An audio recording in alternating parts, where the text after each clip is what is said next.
कैसे हो मेरे होटल वाले दोस्तों। मैं हूं आपका होस्ट शेफ धीरज। एक शिप की जॉब्स की सबसे ज़्यादा क्वेश्चंस आते हैं कि मुझे शिप में जॉब करनी है, मैं किस प्रकार से अप्लाई करूं।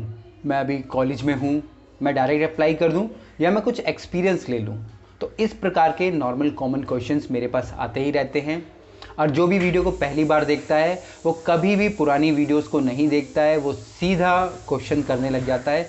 तो आप लोग अगर हर एक चीज़ के बारे में, चाहे आपको कैसे ज्वाइनिंग करनी है, शिप की लाइफ कैसी होती है, या किचन में क्या क्या पोजीशंस होती है शिप में, इन सब के ऊपर मैंने वीडियोस बनाई हुई है। डिटेल वीडियोस हैं, लगभग 50 से 60 वीडियोस हैं। आप उन्हें जाके देखिए, मेरी प्लेलिस्ट है, आपको काफ़ी अच्छा नॉलेज मिल जाएगा। पर ये मैं फ्रेश वीडियो इसलिए ही बना रहा हूँ क्योंकि लोग अधिकतर पुरानी वीडियोस को नहीं देखते हैं, नए वीडियोस पे आ जाते हैं और उनको भी सेम वही ज्ञान मिलना चाहिए जो कि पुराने लोगों को मिला है। पर मैं आपसे ज़रूर बोलूँगा कि आप पुरानी वीडियोस को ज़रूर देखिएगा, क्योंकि यहाँ पे भी आपको कुछ मिनिमम ही ज्ञान मिलेगा, क्योंकि सिर्फ यहाँ पे बात होने वाली है बेसिक रिक्वायरमेंट की, अगर आप एक जॉब करना चाहते हैं। और सबसे पहले, अगर आपका शिप में कभी सिलेक्शन हो जाता है तो प्लीज़ जॉब को मत छोड़िएगा।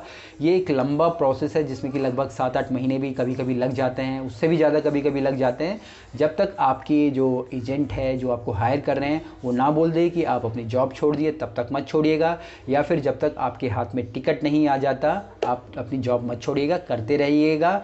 वो आपको खुद ही बता देंगे कि आपको अपनी जॉब कब छोड़नी है या कैसे जो भी प्रोसेस होगा उनका, क्योंकि आपके इंटरव्यूज़ होंगे, कई सारे राउंड्स होंगे, वीज़ा का राउंड होगा, मेडिकल होगा, फिर उसके बाद आपके टिकट्स आएंगे, तो काफ़ी लेंथी प्रोसेस है। और शिप की जॉब आप पूरे साल भर, जनवरी से लेकर दिसंबर तक अप्लाई कर सकते हैं, क्योंकि जब भी उनके पास रिक्वायरमेंट होती है वो आपको इंटरव्यू के लिए बुलाते हैं और उनका यही प्रोसेस चलता रहता है, क्योंकि शिप में लोग नौकरियाँ छोड़ते रहते हैं, नए लोग आते रहते हैं। ये एक ऑनगोइंग प्रोसेस है, तो ये नहीं कि सिर्फ इसी मंथ में हमें अप्लाई करना है या इसी मंथ में अप्लाई करना है, आप कभी भी अप्लाई कर सकते हो। इवन मैंने आप लोगों को वेबसाइट भी बताई है एक, जो कि www.kamakshi.com, आप उस पर अप्लाई कीजिएगा। इवन एक मेरे व्यूअर्स थे, उनको तो कॉल भी आ गया था, पर अनफॉर्चुनेटली वो सही से आंसर नहीं दे पाए। जो भी उन्होंने क्वेश्चन, उनसे कुछ पास्ता के बारे में कुछ क्वेश्चन पूछा था, मैं उनका नाम भूल गया। वो खुजराहों में जॉब करते हैं किसी एक अच्छे रेस्टोरेंट में।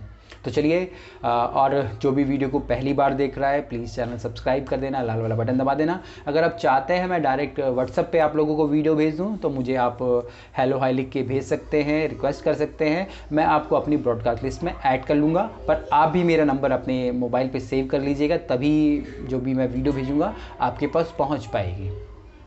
जो सबसे बेसिक रिक्वायरमेंट अगर हम लोग शिप की बात करें वो क्या है, चाहे आपको काफ़ी एक्सपीरियंस है या बिल्कुल नए हैं, आपको होना चाहिए जो बेसिक रिक्वायरमेंट की हम लोग यहाँ बात करें, तो सबसे बेसिक रिक्वायरमेंट है कि आप 10वीं या 12वीं पास होने चाहिए। इससे ज़्यादा हो जाए तो बहुत अच्छी बात है, पर मिनिमम 10वीं 12वीं तो होना ही चाहिए। उसके बाद आपके पास एक डिग्री या डिप्लोमा, कुछ भी चलेगा। डिप्लोमा हम लोग तभी करते हैं जब हम लोग 10वीं पास हैं, डिग्री हम लोग तभी कर सकते हैं जबकि हम लोग 12वीं पास हैं। तो डिग्री या डिप्लोमा कुछ भी चलेगा, जो भी आपका है। उसके बाद है थोड़े से एक्सपीरियंस की। थोड़ा सा एक्सपीरियंस से मेरा मतलब है कि अगर बोल दीजिए कि मैं एक CDP के लेवल पे जाना चाहता हूँ, मैं कॉमी 1 के लिए अप्लाई करना चाहता हूँ, तो मेरे पास कुछ तो एक्सपीरियंस होना चाहिए, तभी मुझे उस पोजीशन पे जॉब मिलेगी। या फिर मैं फ्रेशर जाना चाहता हूँ तो आप डायरेक्ट भी अप्लाई कर सकते हैं, आपको कोई भी एक्सपीरियंस की ज़रूरत नहीं है।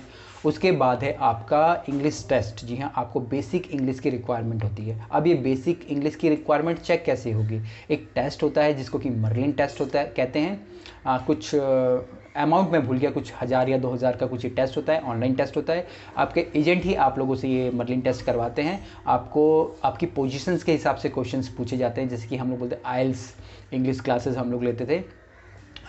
वैसे आपको ये टेस्ट देना होता है, और इसमें जो कठिन आप बोल दीजिए वो आपकी पोजीशन के हिसाब से होता है। अगर आप कॉमी 3 के लिए अप्लाई कर रहे हैं तो बहुत हल्के वाले क्वेश्चंस होंगे, आप सूस शेफ के लिए अप्लाई कर रहे हैं थोड़े भारी वाले क्वेश्चन होंगे, तो इस प्रकार के क्वेश्चन होते हैं।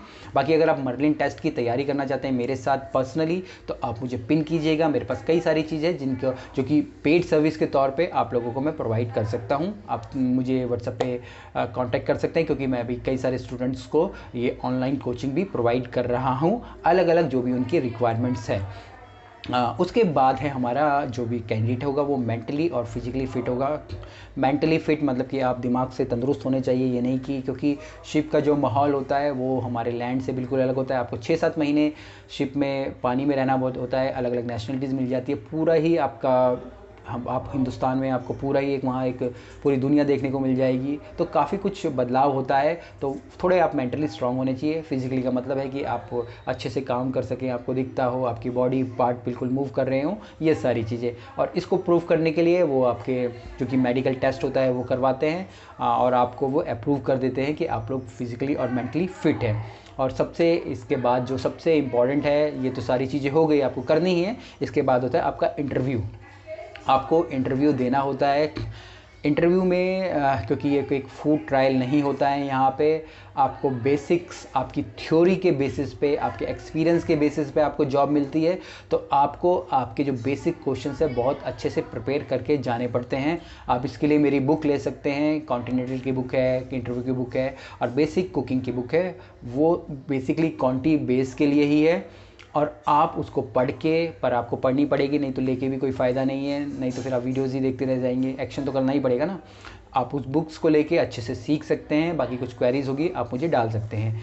अब ये क्वेश्चन और आता है कि मैं इंडियन कुजीन में हूँ, मैं बेसिकली होता क्या है, आप कॉन्टिनेंटल कुजीन में हो तो आप शिप की जॉब के लिए अप्लाई करते हो। पर अगर आप इंडियन में हो, चाइनीज़ में हो, थाई में हो, जापानीज़ में हो, तो आप क्या करें, आप शिप के लिए अप्लाई नहीं कर सकते। जी हाँ, आप शिप के लिए अप्लाई कर सकते हैं। मान लीजिए आप कहीं पे CDP हैं, पर आपको वो वहाँ पे CDP नहीं लेंगे क्योंकि आपके पास कॉन्टिनेंटल कुजीन का बैकग्राउंड नहीं है। पर आप चाहें तो जो बेसिक कॉमी 3 या कॉमी 2 के लिए अप्लाई कर सकते हैं, पर रिक्वायरमेंट वही होगी कि आपको इंटरव्यू क्लियर करना होगा। पर अगर आपने डिग्री या डिप्लोमा करा है और आप दोबारा से अपनी थ्योरी रिफ़्रेश कर लें तो आप जॉब मिल सकती है आपको। क्योंकि अगर आप इंडिया में कहीं CDP हैं, आप 25 से 30 हज़ार तनख्वाह ले रहे, वहीं आप 50 से 60 हज़ार एज अ कॉमी 3 या कॉमी 2 शिप में जाके लेने लग जाते हैं। तो वो आपके लिए ज़्यादा बेनिफिट है। Instead of doing CDP work in India, आप वहाँ पे जाके कॉमी 3 या कॉमी 2 या कॉमी 1 हो, आपके ऊपर है। हो सकता है कि आप इतनी अच्छी प्रिपरेशन कर लें कि आपको वो कॉमी 1 दे दें। तो ये सारी चीज़ें हैं। और दूसरा, जो बच्चे पास आउट होते हैं उनका भी ये मैं क्या डायरेक्ट अप्लाई कर, जी हाँ, आप डायरेक्ट अप्लाई कर दीजिए। आप अप्लाई कीजिए, इंटरव्यू दीजिए, चैलेंजेस फेस कीजिए और देखिए अगर सिलेक्शन होता है तो आप एज अ कॉमी 3 या आप एज असिस्टेंट कुक जा सकते हैं। तो ये सारी चीज़ें हैं जो कि बेसिक रिक्वायरमेंट होती हैं आपको शिप के इंटरव्यू के लिए। बाकी लाइफ के बारे में ये सारी चीज़ें, शिप में लाइफ होती है, उनके लिए आप पुरानी वीडियोज़ रेफ़र कर सकते हैं। बाकी यहाँ भी कमेंट कीजिए, ज़्यादा कमेंट आ गए तो मैं उनके ऊपर भी वीडियो ज़रूर बना दूँगा। कमेंट कर देना क्या आपको नई वीडियोज़ चाहिए, शेयर ज़रूर करना क्योंकि बहुत इंपॉर्टेंट वीडियो थी ये। और जो भी मर्लिन टेस्ट की तैयारी करना चाहता है वो मुझे व्हाट्सएप पे कांटेक्ट कर सकता है स्पेशल क्लासेस के लिए। फिर मिलेंगे एक नए वीडियो में, तब तक के लिए